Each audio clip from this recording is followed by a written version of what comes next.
Hello. Hi, Ben. Oh, am I right? You're right. I'm doing absolutely fantastic. Well, why don't you tell these beautiful people right here?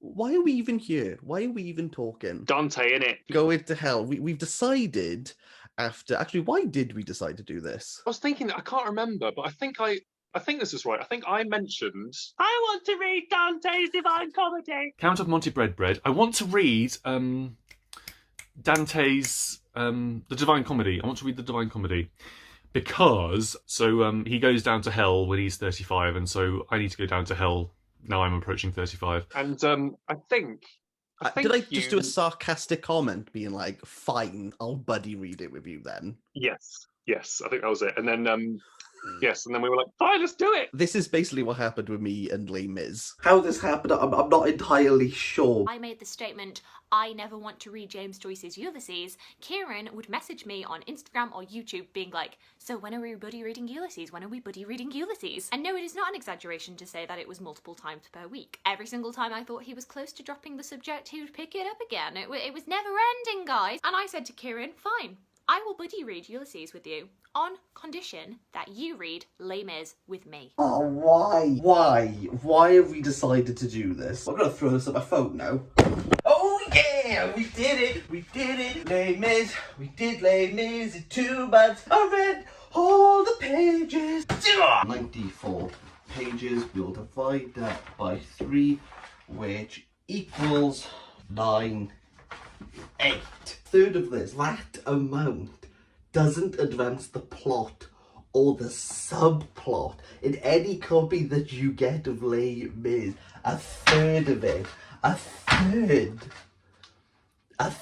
of it, roughly. Would you read a book? No.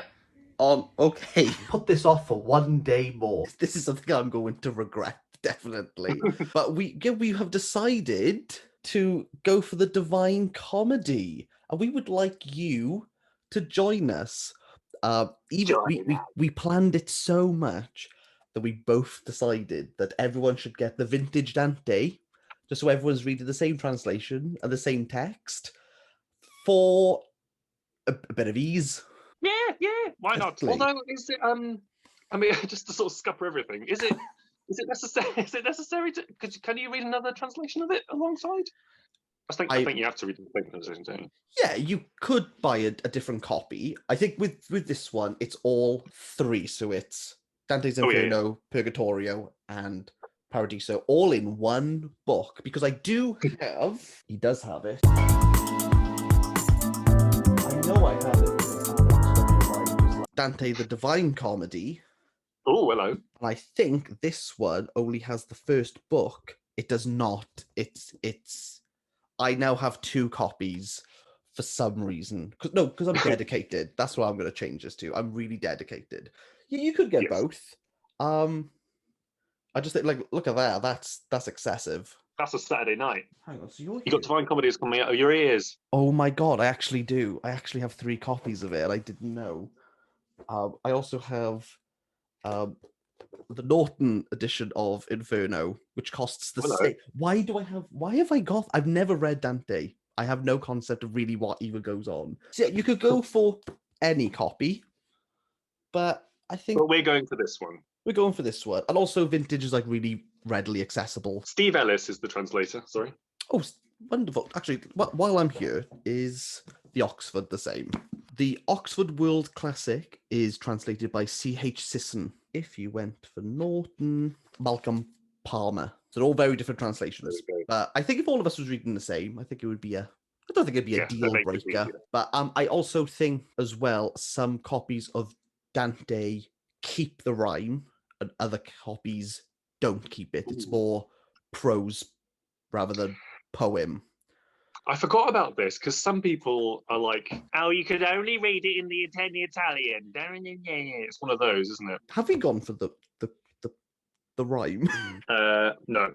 That's all right, horses for courses, isn't it? Do you know what? As long as you read Dante, isn't that the most important part? No one's ever questioned me on any other translation. We're going with this one. We're going with this. We're going with this one. That's the one. I was just going to ask, like, what do you know about it? I know that it's Dante narrating as himself, I believe, and Yeah.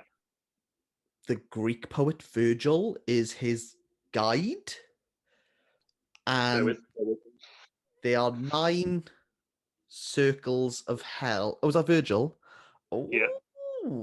there's 9 circles of hell. At the bottom, there's Lucifer. That's all you would get out of me. Yes, pretty much the same. The only other thing I know is that he is 35. Well, that's the reason. That's one of the reasons why I wanted to read it now, because I'm going to be turning 35 in October. Oh gosh. So I thought, right, it's time for me to go to hell with Virgil and Dante and have a good old jolly cuppa with Satan. I mean, not to bring all like into it, but this is one of the pillars of the Western canon. I generally wouldn't. When was this even written? Like 13th century? I think it is. I think it's something like that.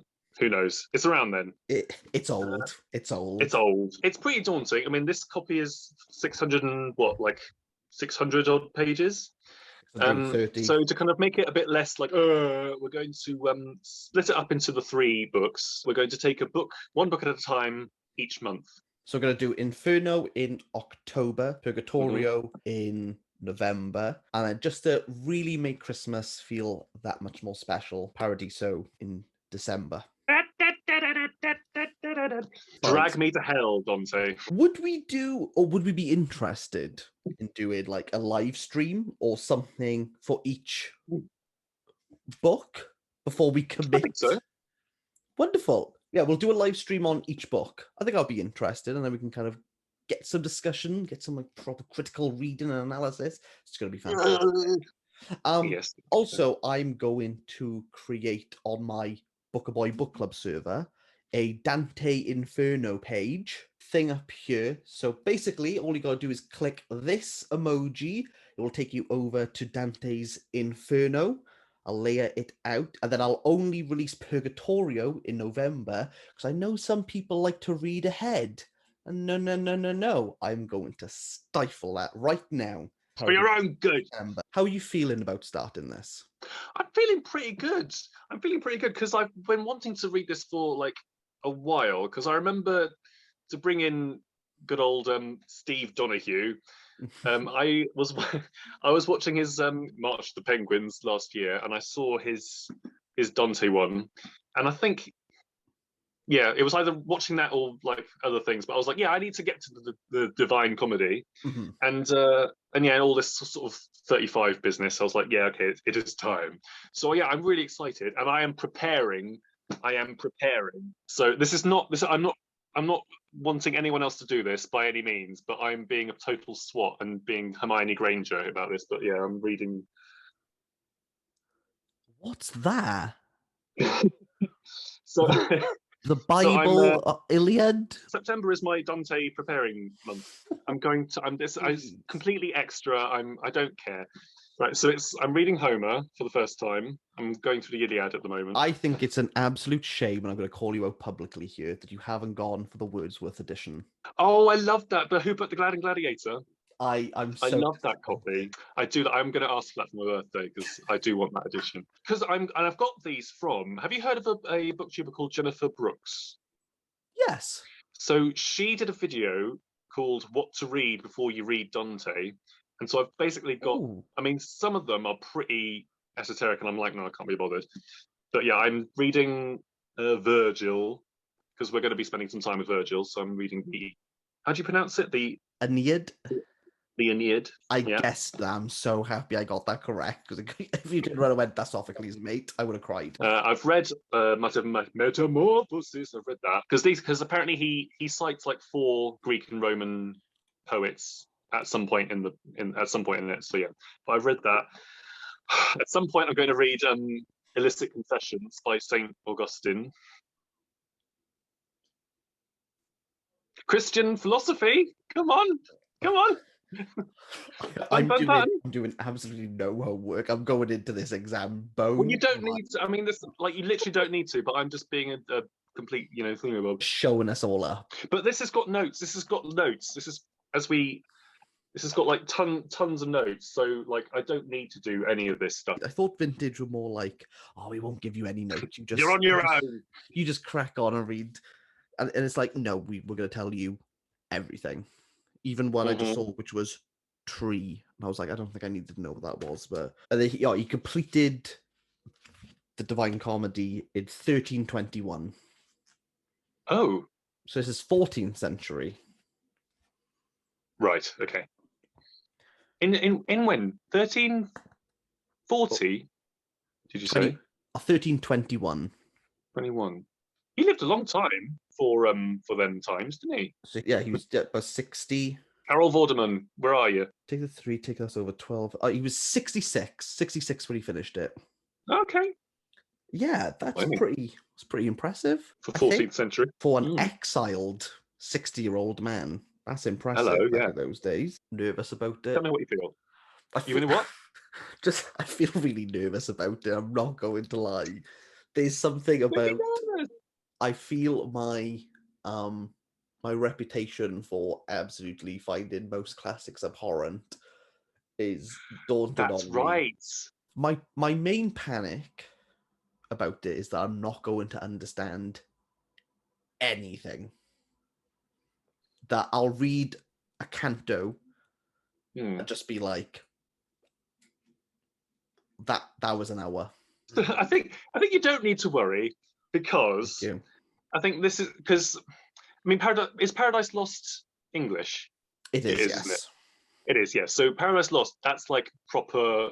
You're in the century language, 17th. and so it is like. But with this, I mean, I have looked, and it doesn't seem to be. It's like, because at the moment I'm reading the Iliad, and this is by the Robert Fagel's translation, and it's proper easy. I mean, it's not like difficult at all.